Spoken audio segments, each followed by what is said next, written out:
देखिए, जैसे ही बुनीर में सैलाब आया, क्लाउड बर्स्ट हुआ, तो मैं बुनीर गया और मैं वहाँ देखने गया कि ये हो क्या रहा है, वजूहात क्या है, लोग इस सैलाब में क्या कुछ कर रहे हैं, लाशों को किस तरह निकाला जा रहा है, कितने लोग जो है वो इसमें मौत के मुंह में चले गए हैं, कितने लोग जो है वो लोग में अजल बन चुके हैं, अस्पतालों में क्या सूरत हाल है, कौन से गाँव ज़्यादा इफ़ेक्ट हुए हैं।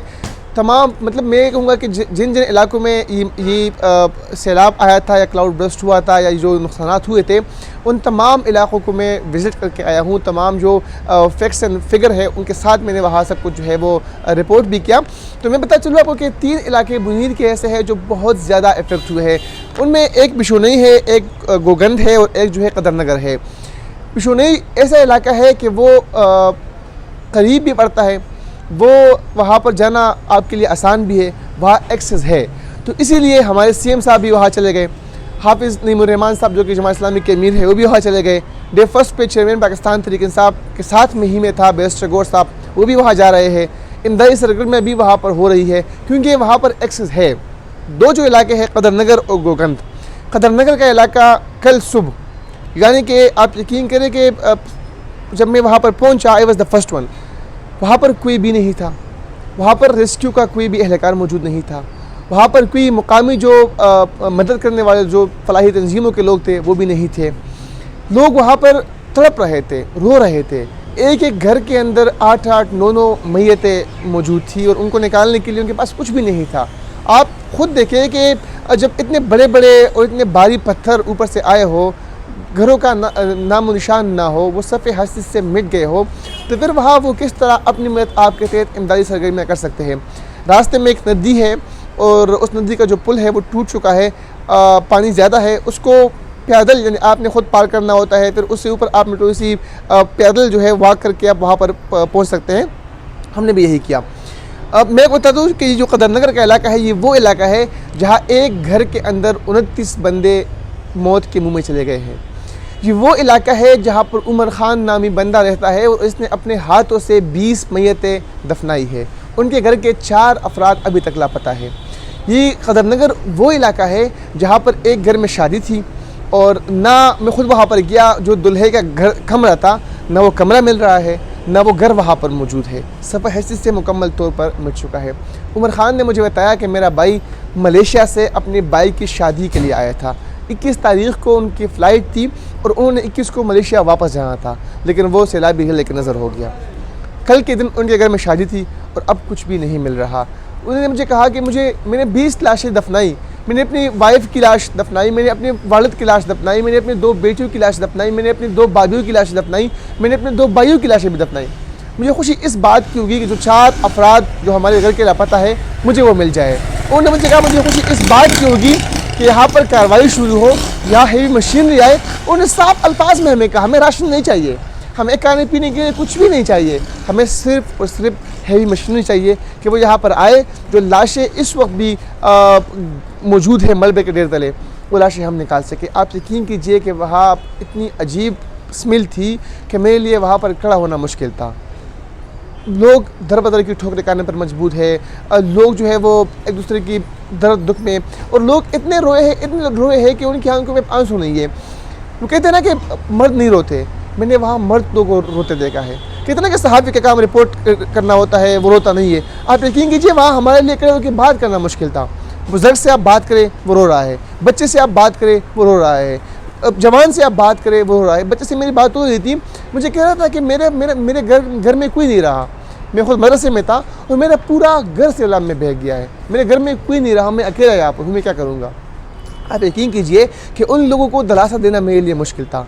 हम भी खुद इंसान हैं, बहुत मुश्किल हालात थी। एक मुकामी सहाफ़ी है, मैं आपको कहानी सुनाऊँ, वहाँ का ट्राइबल न्यूज़ नेटवर्क एक खैबर पख्तूनख्वा का इदारा है, उससे वो वाबस्ता है। उन्होंने मुझे कहा कि मैं 2 घंटे सैलाबी रेले में फंसा रहा। मैंने इंतज़ामिया को भी कॉल की, मैं सूबाई हुकूमत के नुमाइंदों को भी कॉल की। उन्होंने मुझे कहा कि मुझे लोकेशन भेज दे, कि जब यहाँ नेटवर्क काम नहीं कर रहा तो मैं लोकेशन किस तरह भेजूँ। उन्होंने कहा कि मेरे साथ मेरे बच्चे लिपटे हुए थे और हमारे घर की ख़वातीन ने हमें ये कहा कि हमें मौत से डर नहीं लगता, हम मर जाएंगे, लेकिन मसला ये है कि हमारे जिस्मों पे कोई कपड़ा नहीं होगा और यहाँ के जो मर्द है वो हमारी लाशें इस तरह देख लेंगे। ये अल्फाज वो अदा करते करते वो मेरे सामने रो पड़ा और वो इतना रोया कि मेरे लिए उनको चुप कराना मुश्किल था। एक बाप मेरे पास आया, उन्होंने मुझे कहा कि मेरे 4 बच्चे मुझसे लिपटे हुए थे। ये कहानी है पीर बाबा बुनीर की, जो इलाका बहुत ज़्यादा मुतासर हुआ है। और उन्होंने कहा कि वो बच्चों ने कहा कि बाबा हमने मरना नहीं है। उन्होंने कहा कि 2 बच्चों को तो मैंने बचा लिया, लेकिन 2 सैलाब लेकर नज़र हो गए। अब एक बाप के सामने 2 बच्चे मौत के मुँह में जा रहे हैं, तो क्या मतलब किस तरह, मतलब मैं उसको बयान करूँ कि किस तरह का मंजर होगा। अब आते हैं सूबाई हुकूमत की तरफ। कहते हैं कि हमने ये किया, हमने वो किया, हमने इमदाद पहुंचाई, हम कर रहे हैं। कल हमारी DCNG रुकवा दी गई और हमें लोगों ने कहा कि इन्हें कहे कि यहाँ ना आए। एक बंदा आता है, उनके साथ 15-15, 20-20 गाड़ियाँ प्रोटोकॉल की होती है, ठीक है। यहाँ सड़कें नहीं है, यहाँ रोड तंग है और ये रोड ब्लॉक कर देते हैं। जो लोग अपनी मत आप के तहत जाके वहाँ काम करने वाले हैं, उनके लिए मुश्किलात है। उन्होंने कहा हर एक जो मिनिस्टर भी आता है, जो MNA भी आता है, जो MP भी आता है, उनके पास 15-15 टिकटॉकर्स होते हैं, आईफोन उन्होंने उठाए हुए होते हैं, वीडियोस बना रहे होते हैं, ठीक है। नहीं, हमें कुछ भी नहीं मिला, कोई मदद ही हमारी नहीं हुई। ये भी मेरे को बताया चलूँ कि जो ऊपर के इलाकों की सूरत हाल है कि वहाँ घर तो है नहीं, वो तो मिट चुके हैं। लेकिन जो नीचे इलाके हैं, पीर बाबा के और दीगर, वहाँ पर सूरत हाल ये है कि 7-7, 8-8 फुट तक पानी है, घरों में कीचड़ है, और वो लोग अपने घरों से बाहर खुले आसमान तले ज़िंदगी गुजारने पर मजबूर है। वो ये कह रहे हैं कि हम शर्म के मारे, शर्मिंदगी की वजह से, या जो इलाके की हमारी रस्म व रिवाज है उस वजह से हम अपने घरों को साफ़ करवाने के लिए कुछ भी नहीं कर रहे। हम उन लोगों को निकालने के लिए जा रहे हैं जो मलबे के ढेर तले मौजूद है। बच्चे रो रहे हैं, ख़वातीन घरों से बाहर है, इंतहाई अजीब सूरत हाल है। तहसील हेडक्वार्टर अस्पताल है पीर बाबा का, जहाँ कल तक तकरीबन 205 के करीब मैयतें पहुँचाई जा चुकी है। परसों शाम को मेरी MS से बात हो रही थी। MS ने मुझे कहा कि मैं लीडिंग अस्पताल पेशावर में भी खिदमत सर अंजाम दे चुका हूँ और मेरी 12 साला कैरियर में मैंने इस तरह का वाक़या नहीं देखा। और उनके आंखों में आंसू थे। मुझे कह रहा था कि मेरे पास ताबूत नहीं है, मेरे पास ताबूत कम पड़ गए हैं लाशों के लिए, मैयतों के लिए, मैं क्या करूँगा। फिर सवात से मज़ीद जो ताबूत है वो मंगवाए गए और अभी तक सूरत हाल ही है कि हर कोई जो है वो वहाँ पर अजीब तरीके से वो मतलब हर कोई दुख दर्द में है। यहाँ पर ये बात काबिल गौर है कि 2 तंजीमें ऐसी हैं कि जिन्होंने बढ़ चढ़ कर हिस्सा लिया, अल-खिदमत फाउंडेशन जमात इस्लामी की और अवामी नेशनल पार्टी की खुद खिदमतगार। ये 2 तंजीमें ऐसी हैं कि जिन्होंने इंसानियत की खिदमत की। अल-खिदमत का एक रज़ाकार था, बिल्कुल मेरी ही उम्र का था। उन्होंने 4 जानें बचाई और जब 5वीं को बचा रहा था तो ख़ुद सैलाब के जो है रेले में बह गया और वो मौत की मुँह में चला गया। तो इस सूरत हाल है वहाँ पर। अभी तक देखा जाए तो बुनीर बहुत ज़्यादा इफेक्ट हुआ है। और पर कल मैं सुन रहा था गंडापुर साहब को, तो फरमा रहे थे कि हमें इमदाद की ज़रूरत नहीं है और हमारा सूबा जो है खुद मुख्तार हो गया है, वो ये हो गया है, वो हो गया है। वहाँ लोगों के पास भाईजान मशीनरी नहीं है, वहाँ लोगों के पास है ही मशीनरी की दूर की बात है, वो जो शेवल टाइप होते हैं वो भी नहीं है। वहाँ लोगों के पास कुदाल नहीं है, बेलचे नहीं है, हाथों से लोग मिट्टी से लाशें निकाल रहे। और गंडापुर साहब जो है वो बुलंदबांग दावे कर रहे। ये जो मैं गोकर्ण के इलाका आपको बता रहा हूँ ना, ये वो इलाका है जहाँ अभी तक कोई बंदा नहीं पहुँचा। यहाँ रेस्क्यू 1122 की टीमें जो है वो भी बड़ी मुश्किल से वहाँ पर पहुँची है। इंतज़ामिया तो बस बिशुरे पहुँच रही है, ठीक है। पाक फौज के जवान वहाँ पर इमदादी कार्रवाई में मसरूफ़ है, उन्हें वहाँ अपना कैंप बना लिया है, वो रेस्क्यू ऑपरेशन में भी हिस्सा ले रही है।